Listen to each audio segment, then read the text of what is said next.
Bueno, buenas tardes, hermanos. Dios les bendice y Dios les ama. ¿Cómo están? Bendecidos. Me da gusto verles una vez más y estamos listos este miércoles para comenzar con nuestro estudio bíblico. Como saben, estamos estudiando el libro de los Gálatas y ya vamos en el capítulo 4, ¿verdad? ¿En qué versículo nos quedamos? ¿Quién se acuerda? ¿Cuál? El 17. Axel, dije el 17. No, dice el miércoles pasado. Sí, ¿verdad? Versículo 17, ahí nos quedamos.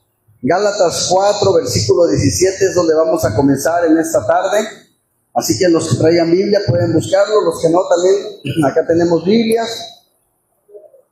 Ando un poquito malo de la garganta, pero primeramente Dios vamos a poder llevar el estudio. Así que Gálatas 4, versículo 17. ¿Ya lo tenemos? Amén. Bueno, vamos a leer primero los versículos 17 y 18. Y dice así la palabra del Señor. Esto es: cuidado con el cariño, hermanos, que dice que les muestran a los legalistas. A ver, dice así la palabra del Señor.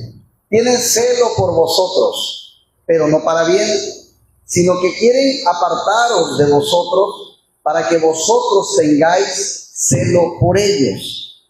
Bueno es mostrar celo en lo bueno siempre, y no solamente cuando estoy presente con vosotros.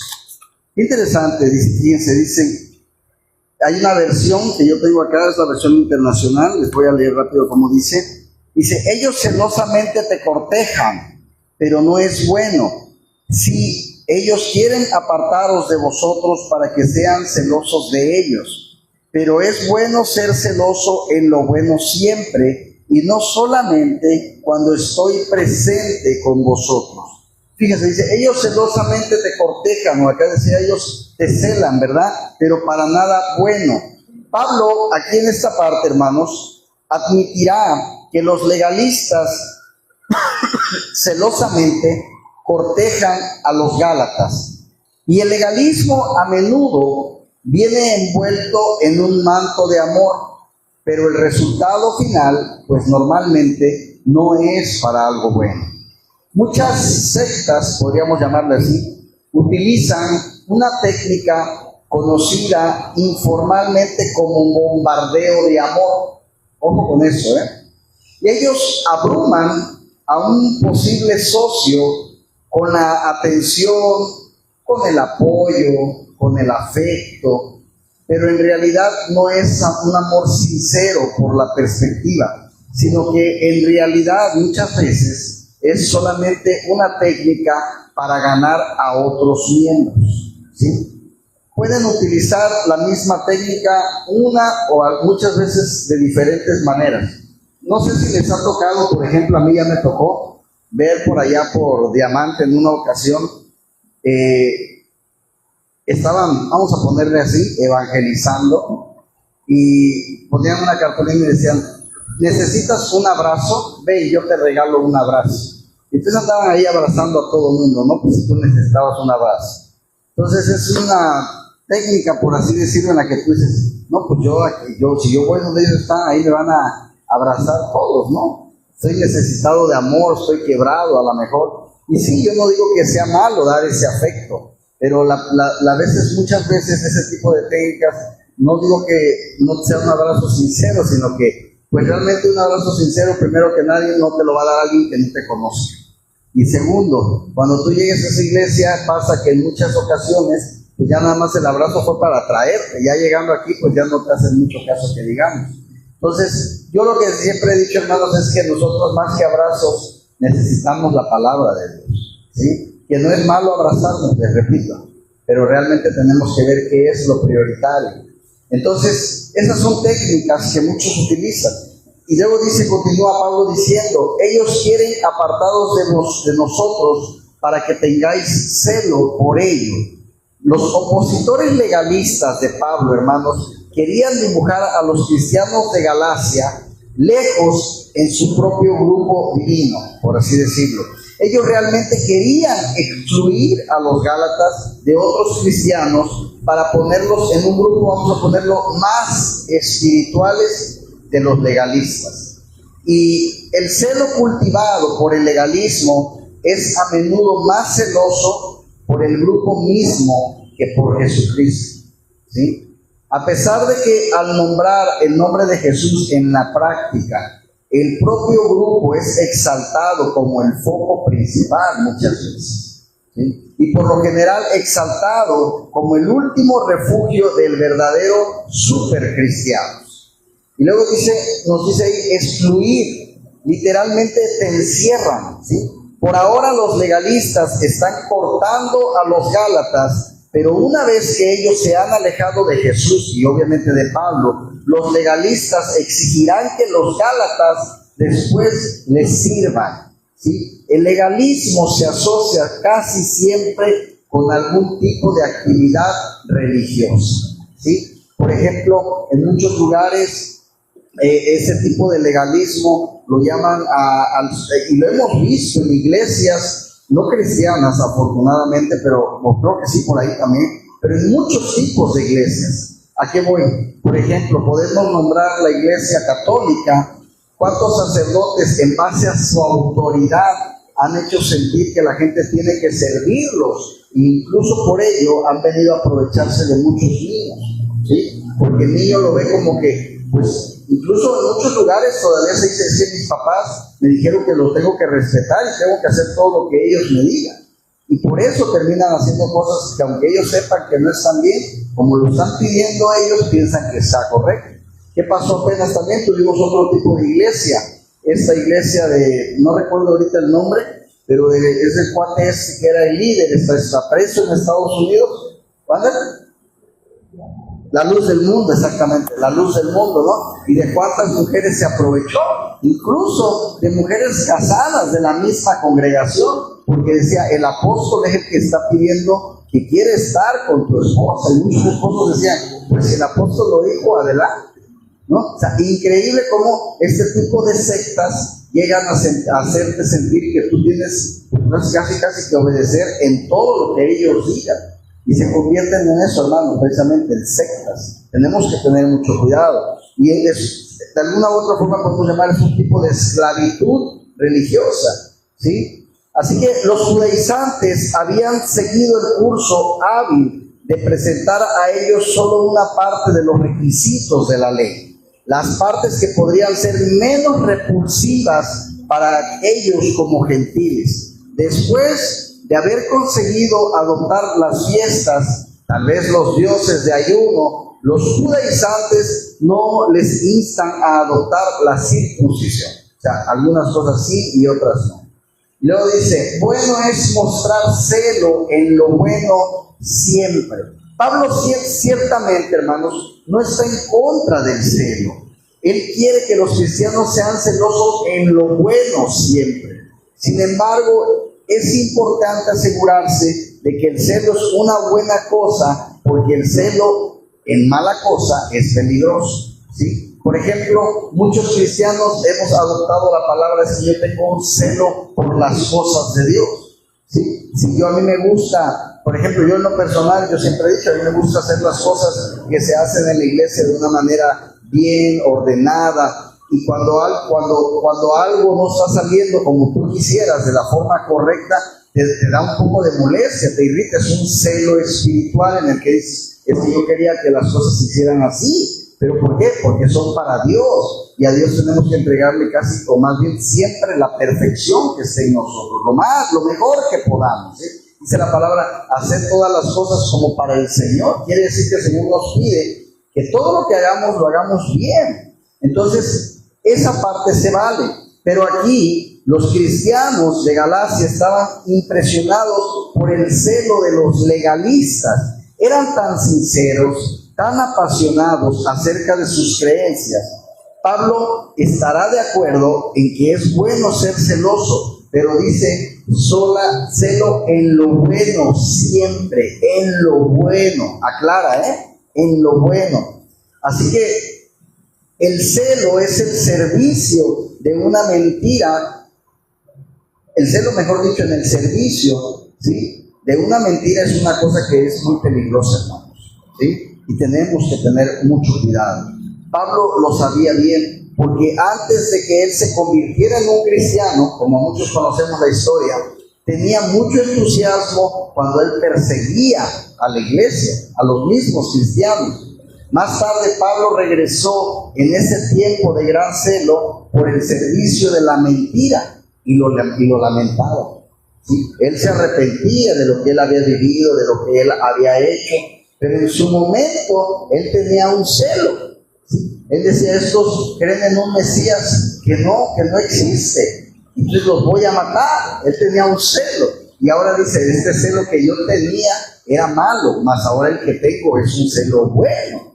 ¿Sí? Entonces tenemos que aprender a diferenciar cuando estamos teniendo un celo que no es correcto y cuando estamos teniendo un celo que es correcto, ¿sí? Por eso aquí nos muestra que hay dos, ¿sí? Bueno es mostrar celo en lo bueno, quiere decir que también hay celo en lo malo, ¿verdad? Y tenemos que tener cuidado. Así que no solamente cuando estoy presente, termina diciendo él. Pablo quería que los gálatas fueran celosos de lo que es bueno cuando él estaba también ausente, no solo cuando no estaba. Y hermanos, ¿cuántos cristianos no somos así? ¿Sí? ¿Cuántos no somos cuidadosos de la apariencia? ¿Sí? ¿Cuántos cuidamos lo que no nos vean los hermanos, que no nos vea el pastor, que no nos vean? Pero cuando no están ellos, somos muy diferentes, ¿sí? Entonces tenemos que tener cuidado. Y si realmente tenemos un celo de las cosas de Dios, lo tenemos que tener, esté quien esté. ¿Sí? Esté quien esté. Yo te puedo asegurar que a lo mejor puede haber jóvenes que si tú los sientas en medio de estas bancas, en medio de Bernardo, de Susi, de Nico, a lo mejor en su celular no van a ver las cosas que van a ver si están solos en su cuarto. ¿Sí? Y aquí, ¿por qué sí? Porque es que la iglesia, es que Dios, es que los hermanos. No, Dios se ve en todos lados. ¿Sí? ¿Cuántos jóvenes a lo mejor aquí pueden decir, a mí me gusta esa alabanza que cantamos hoy? Y la pregunta es, ¿qué música escuchas cuando no están los hermanos? Cuando no está el pastor, ¿verdad? Entonces, dice Pablo, no nos hagan las cosas, se preocupen por las cosas, hacerlas bien cuando yo estoy, háganlas bien, esté yo o no esté. Hermano, porque al final de cuentas, hay alguien que siempre nos ve y hay alguien que siempre nos escucha. Estés donde estés y con quien estés. Y ese es Dios. ¿Sí? A Él no lo podemos engañar. Entonces podemos tener una apariencia de cristianos en la iglesia, pero quizás en el hogar o en el trabajo o en la escuela seamos personas muy diferentes de lo que realmente somos aquí. Versículos 19 y 20, Pablo apela, te quiero como a un padre, por favor, escúchenme. ¿Qué le decimos los hijos a los padres? Perdón, los padres a los hijos, escúchame, si te lo digo es por tu bien, ¿verdad? Versículos 19 y 20. Hijitos míos, por quienes vuelvo, ojo, es la palabra, vuelvo a sufrir dolores de parto hasta que Cristo sea formado en vosotros. Quisiera estar con vosotros ahora mismo y cambiar de tono, pero estoy perplejo en cuanto a vosotros. La versión que yo tengo se las voy a leer. Hijitos míos, por los que vuelvo a sentir dolores de parto hasta que Cristo sea formado con vosotros. Quisiera estar con vosotros ahora mismo y cambiar de tono, pero tengo mis dudas acerca de vosotros. Es tremendo. Hijitos míos, Pablo con razón se considera a sí mismo como un padre espiritual para los Gálatas, ¿sí? Yo antes pensaba, decía, ¿por qué la gente mayor cuando nos tiene cariño nos dice hijitos? Yo siento que eso es cuando uno ya está viejito. Y ya de repente, ya llega la edad en que ya le llego a decir a algunos de aquí, no hija, no hijo. Y vaya, sí pasa, ¿verdad? Pero es un cariño. Y sin embargo, este reto se ha hecho sentir como si tienes que llevarles a Jesús nuevamente. Como que ya les enseñé, ya les había dicho, ya les había enseñado y lo voy a volver a hacer. ¿Sí? Para quienes dice, vuelvo a sufrir dolores de parto, pero fíjense, hay una frase que dice, ¿hasta cuándo? Hasta que Cristo sea formado en vosotros. ¿Sabes qué pensé? Pensé que con lo que yo te había enseñado, pues te había caído el 20, ¿no? Que no tienes que ser así, que no tienes que hacer eso. Y ya vi que no. Así que, como voy a tener que volver, me va a doler, me voy a cansar, que implica tiempo. Pero necesito volverte a enseñar hasta que yo vea que estás empezando a vivir como a Cristo le agradaría. ¿Sí?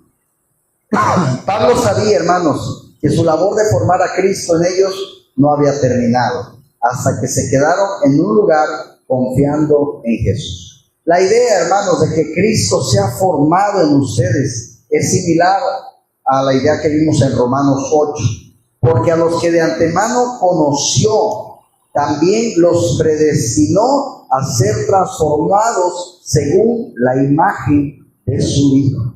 Hermanos, si tú y yo, o si tú mejor dicho, te consideras predestinado, si tú eres de los que dices, yo fui escogido antes de mi nacimiento, ¿cuántos de aquí se consideran así? No sé. ¿Sí? Bueno, si tú te consideras así, ahora dice que Jesús te predestinó a ser transformado a la imagen de ¿quién? De su Hijo. ¿Sí? Y yo a veces leo esto y a veces me veo en el espejo y digo, Señor, te falta mucho trabajo conmigo, porque no me veo ni la mitad de lo que era Jesús. Pero tenemos que entender que estamos en el proceso y tenemos que dejarnos moldear por el gran alfarero. Dejar, Señor, veme transformando, porque me falta mucho.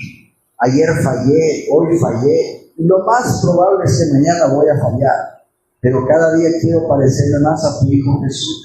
Ayúdame, dame la sabiduría. ¿Sí? La idea de que Cristo se ha formado en ustedes, mis hermanos.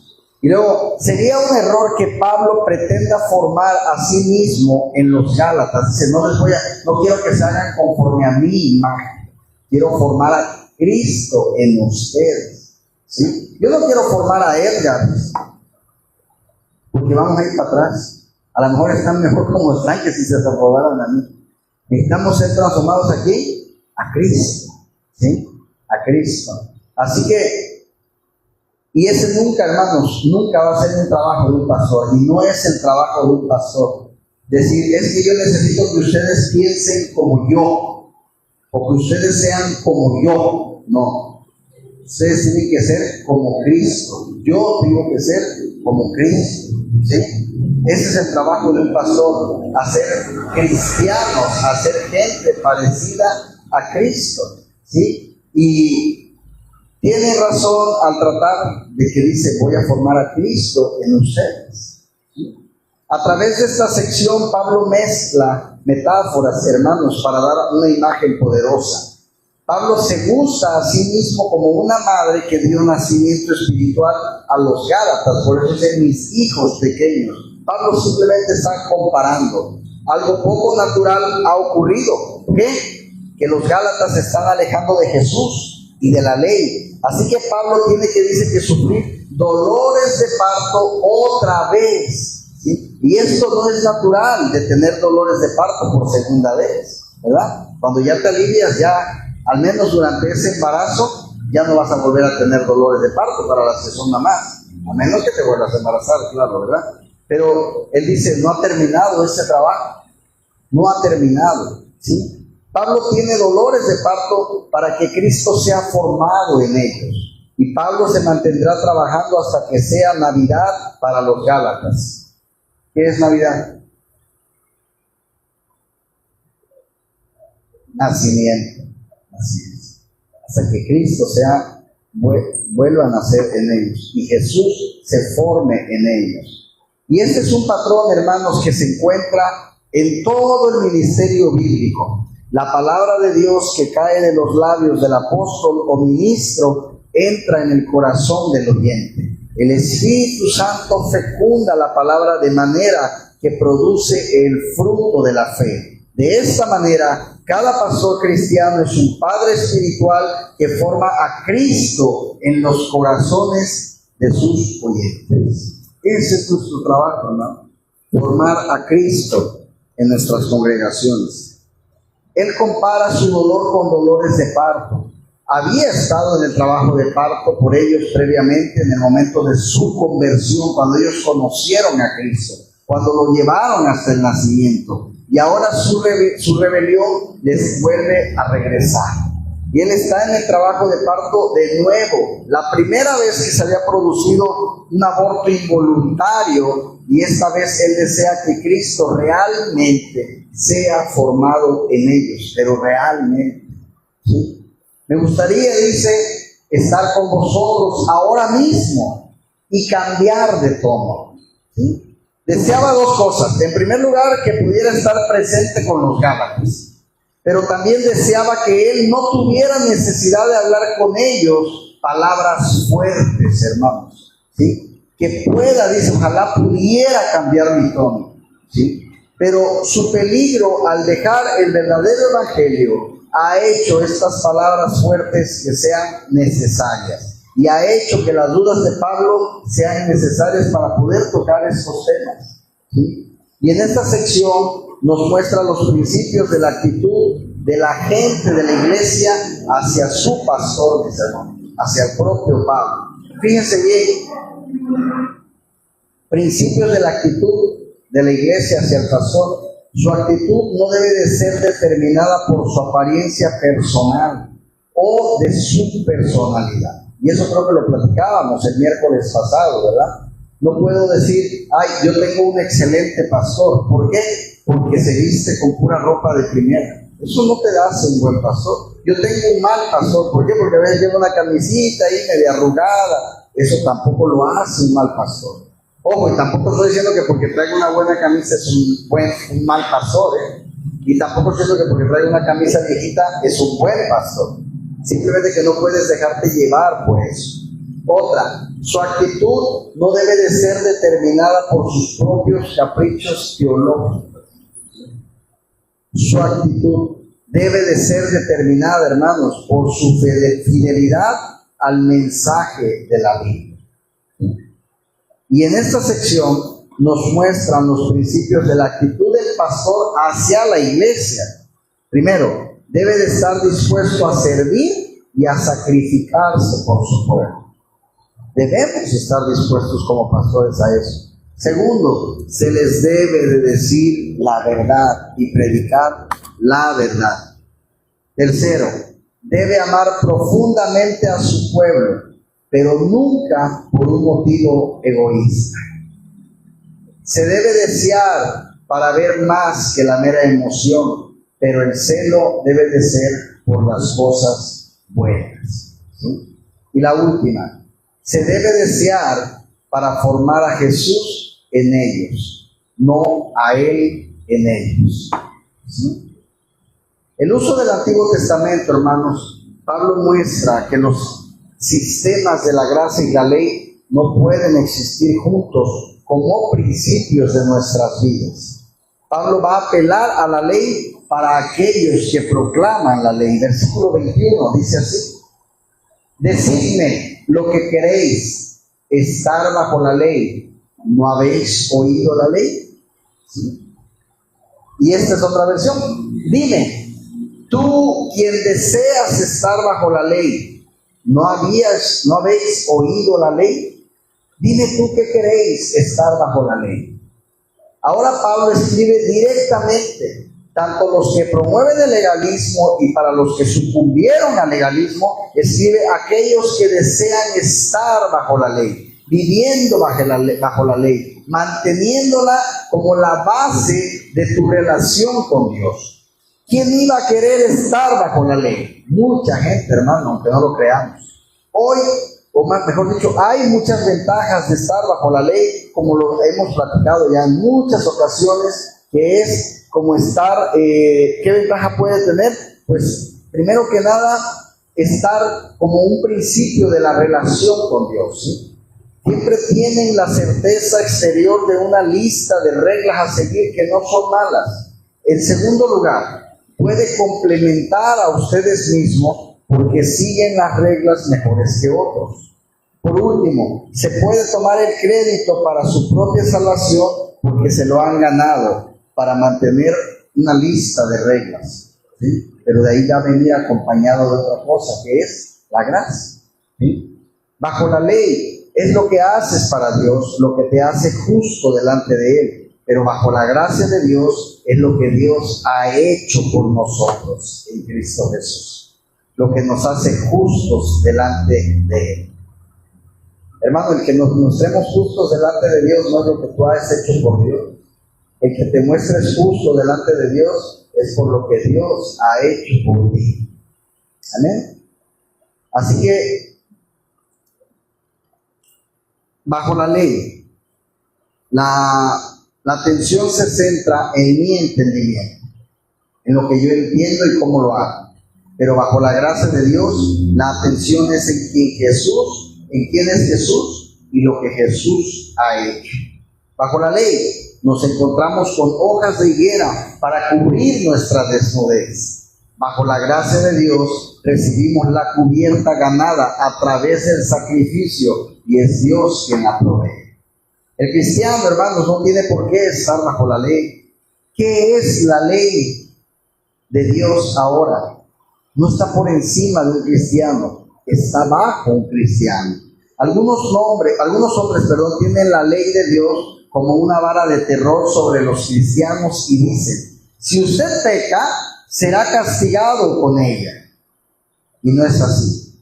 La ley está bajo un cristiano para que sea su caminar, para que sea su guía, su gobierno, su patrón. La ley es el camino que nos guía, hermanos, no la barra que nos impulsa ni el espíritu que nos acciona.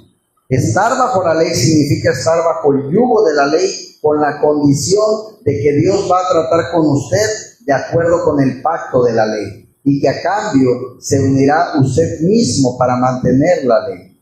Y termina diciendo: ¿no habéis oído la ley? Pablo siente que no ha hecho su punto de vista todavía.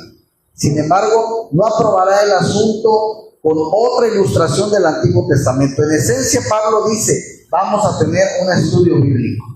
Abran sus Biblias, Génesis capítulo 16. Vamos a leer la ley. ¿Sí?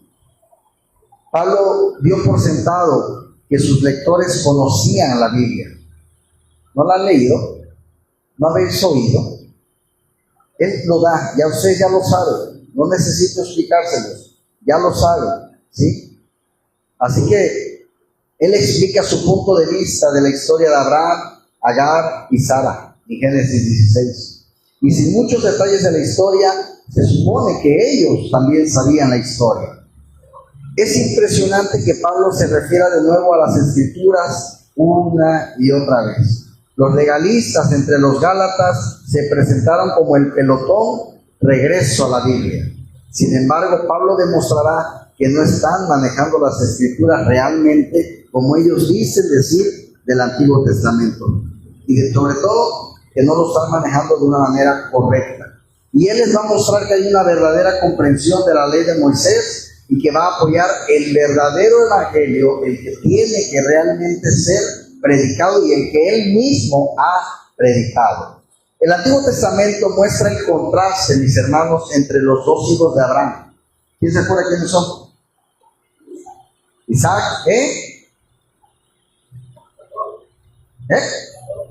Ismael. ¿Sí? Isaac e Ismael. Versículos 22 y 23.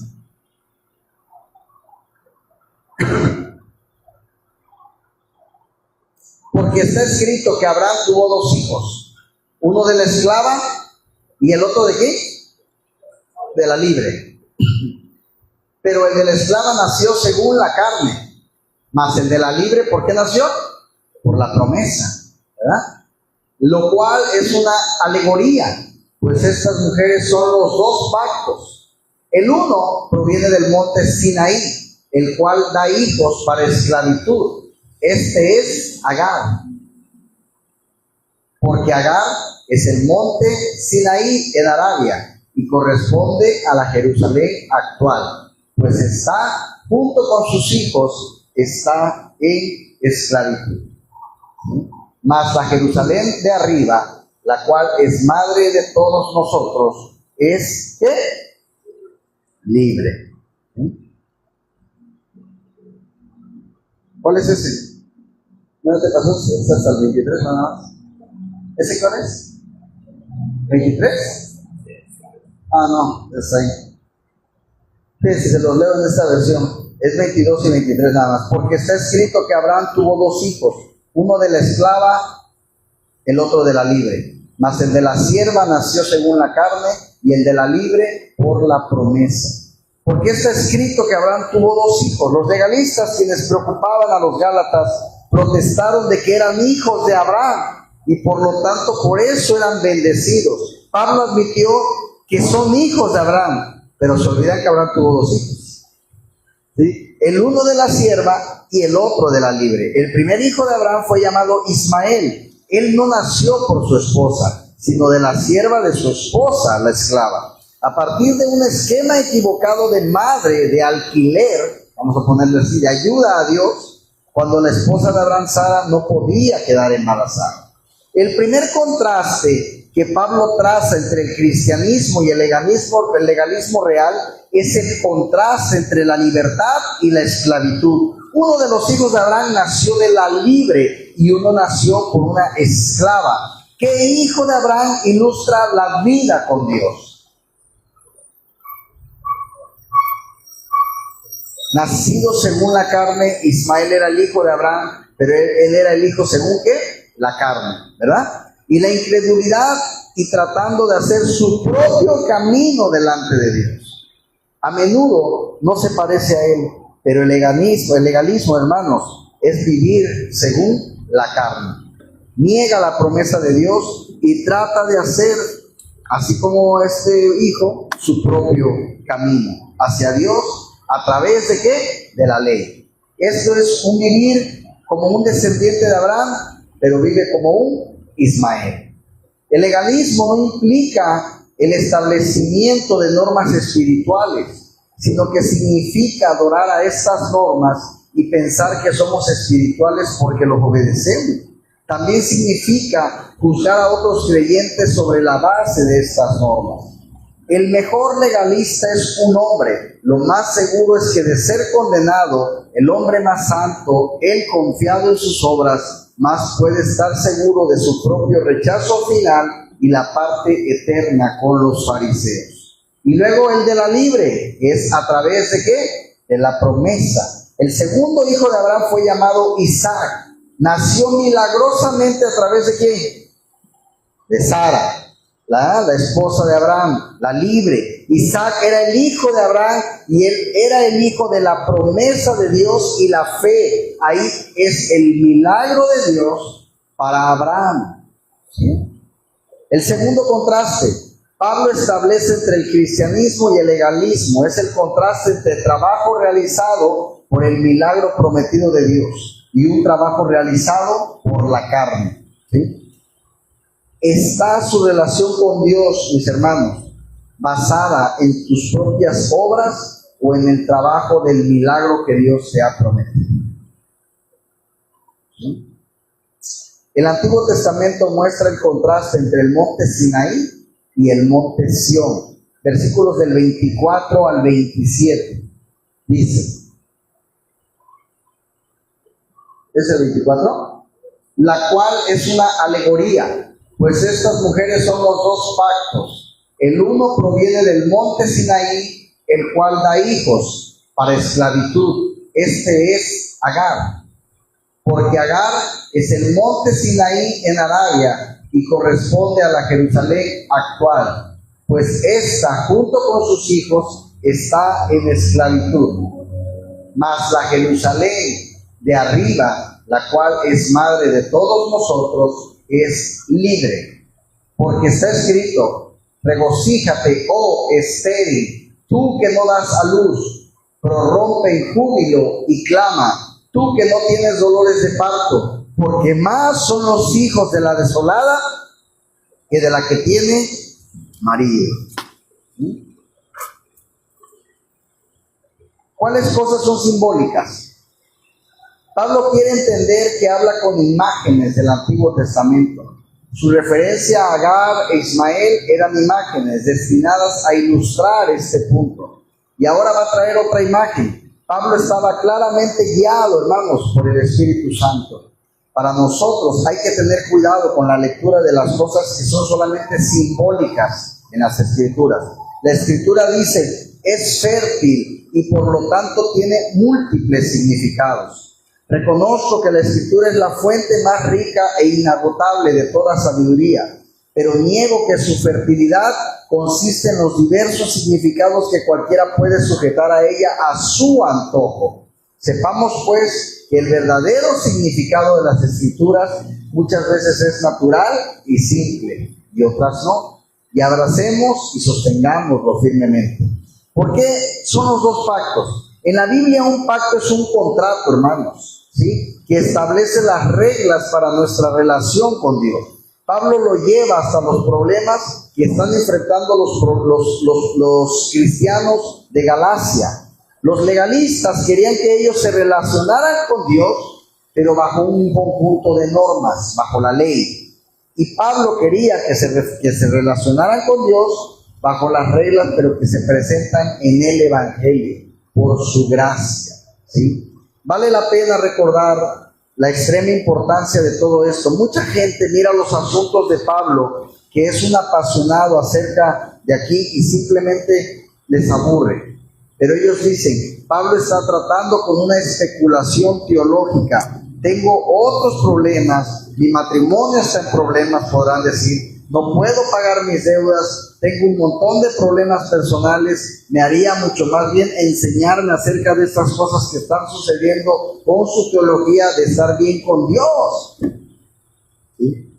Pero Pablo les responde, lo más importante en la vida es estar bien con Dios. ¿Sí?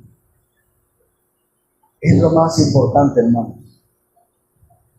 Si eso no está bien, entonces nada más realmente importante no hay. Si esto está correcto, Dios te bendecirá, te enseñará acerca de tu matrimonio, te enseñará cómo manejar tu dinero, te enseñará cómo arreglar tus problemas personales. En cuanto a las soluciones a nuestros problemas día a día, Jesús dijo, buscad primeramente el reino de Dios y su justicia, y todas estas cosas os serán añadidas. Hermano, de nada sirve que no tengas deudas, que estés bien con tu esposa, que estés bien con tus hijos, pero que estés alejado de Dios. De nada sirve. ¿Sí? Y luego dice el del monte Sinaí, un pacto asociado con el monte Sinaí. ¿Qué fue lo que pasó ahí? ¿Alguien se acuerda? En el Sinaí, no te oigo. ¿Nadie? ¿Será? Moisés recibió la ley. ¿Sí? Éxodo 19. Y este pacto de nacimiento a la esclavitud, dado que se trata de lo que debemos hacer para poder ser aceptados por Dios. No robes, no mates. ¿Sí? Son reglas. ¿Para qué? Para que Dios te acepte. ¿Sí? ¿No nos liberó? ¿Te hizo libre? ¿Esas reglas te hicieron libre? No, realmente no nos hicieron libres, ¿verdad? Nos puso en cintura perpetua de tener que demostrarnos a nosotros mismos cómo tenemos que ganar el camino a Dios. Y este pacto se asocia con Agar, que es la madre de alquiler, que dio a luz a Ismael. Es por lo tanto, se usa incorrectamente un pacto de acuerdo a la carne. Y este pacto corresponde a la Jerusalén, el cual es decir, la Jerusalén terrestre, la cual fue capital del judaísmo religioso. Esta fue la manera como las gentes más judías en los días de Pablo trataban, vamos a ponerle así, de estar bien con Dios, por confiar en su capacidad para agradar a Dios únicamente, ¿por qué? Por guardar la ley, ¿verdad? Pablo enfrenta un punto más, y este pacto está, dice, este pacto es la esclavitud. es la esclavitud. Por la Jerusalén de arriba. El otro pacto se asocia a la Jerusalén con el monte Sión, pero no el monte Sión de esta tierra, hermanos. En su lugar se asocia con Jerusalén de arriba. ¿De cuál está hablando? Propia nueva de Jerusalén en el cielo, del paraíso. ¿Sí? El tercer cambio que Pablo menciona entre el cristianismo y el legalismo es el contraste entre el cielo y la tierra. ¿Es su relación con Dios, hermanos, un asunto del cielo viniendo hacia abajo a la tierra, o es como la tierra llegando al cielo? La Jerusalén de arriba es libre. Pablo nos dirá más sobre el pacto representado por la Jerusalén celestial, porque este pacto trae libertad, es gratis, es gratuito, y ya que reconoce que Jesús pagó el precio y no tenemos que pagar nada nosotros, porque Él ya lo pagó todo. Pablo nos está hablando de la Jerusalén de Palestina, que fue la primera ciudad de la nación judía. En ese momento, para que la ciudad no fuera libre. Fue bajo el imperio de los romanos, pero la Jerusalén espiritual, la Jerusalén celestial, no está en esclavitud. Esa Jerusalén es libre, ¿sí? Que es la madre de todos nosotros. Este pacto tiene muchos hijos. Es la madre de todos nosotros. Todos los cristianos, a través de los siglos, pertenecen a este nuevo pacto, que es el pacto de la Jerusalén celestial. Y todos los partos bajo este pacto es un milagro, como el cumplimiento de la profecía de Isaías. Alégrate, oh estéril, la que no daba a luz. Cada uno nace, hermanos, debido a un milagro de Dios. ¿Cuántos de aquí creen que son un milagro de Dios? Todos somos un milagro de Dios. Cuando tú entiendes la biología, cuando tú estudias cómo fecunda el espermatozoide, el óvulo, te das cuenta del milagro de la vida. Y dices, yo soy un milagro de Dios. ¿Sí? Tenemos que entenderlo así. La desolada tiene mucho más hijos. La cita de Isaías 54 también sugiere que pronto habrá más cristianos que judíos, y es una promesa que se cumplió. El cuarto cambio que Pablo mencionó entre el cristianismo y el legalismo es el contraste entre muchos más y muchos. La abundancia, la gloriosa del nuevo pacto se muestran por el hecho de que no tardarían en tener más seguidores que el antiguo pacto. El Ismael, el legalismo. ¿Qué es el Ismael, mis hermanos? ¿Qué es el legalismo? Vean estos puntos. La esclavitud. ¿Por qué? Ismael nació según la carne, ¿sí? Viniendo de la Jerusalén terrestre, muchos niños persiguiendo, heredando nada, y una relación basada en mantener la ley. Pero el Isaac, el verdadero cristianismo, la servidumbre y libertad. Isaac nació por un milagro prometido de Dios, viniendo de la Jerusalén celestial, muchos más niños que no son perseguidos, que escuchan, y es una relación basada en la confianza en Dios. ¿Sí? Pablo aplica los contrastes entre estos dos sistemas, versículos del 28 al 31. Así que, hermanos, nosotros como Isaac somos hijos de ¿qué? De la promesa. Pero como entonces el que había nacido según la carne perseguía al que había nacido según el Espíritu, así también ahora. Mas, ¿qué dice la Escritura? Echa fuera a la esclava y a su hijo, porque no heredará el hijo de la esclava con el hijo de la libre. ¿Sí? Así que, hermanos, como Isaac somos hijos de la promesa. Como cristianos no nos identificamos con Ismael, nos identificamos ¿con quién? Con Isaac, ¿verdad? Como hijos de la promesa que recibimos, ¿por qué? Por fe, ¿sí? Pero como entonces el que había nacido según la carne perseguía al que había nacido según el Espíritu, así también ahora. Ismael y sus descendientes, hermanos, persiguieron ¿a quién? A Isaac y sus descendientes. Así que no debería sorprendernos, ojo con esto, que la gente de hoy en día que siguen a Dios en la carne, persigan a los que siguen a Dios en la fe a través de la promesa. ¿Qué es seguir a Dios en la carne?